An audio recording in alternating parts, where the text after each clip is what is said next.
I'm rushing as quick as I can back for the bridge, the Ortega River Bridge. Got a northbound train coming. I'm on the fishing pier for the old automotive bridge.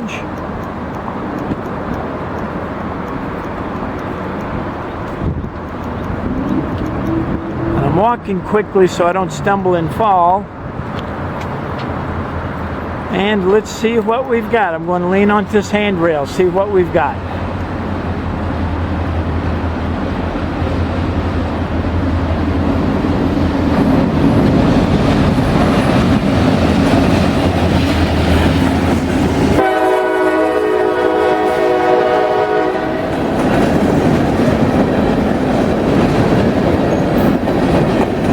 That's it.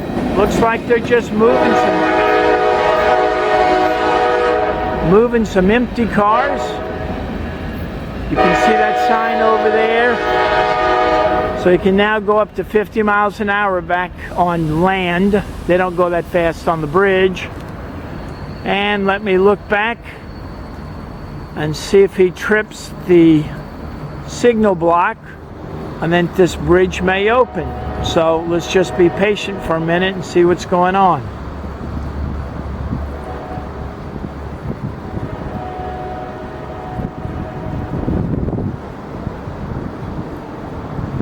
I guess we won't be patient. I'll be patient and I'll start a new video.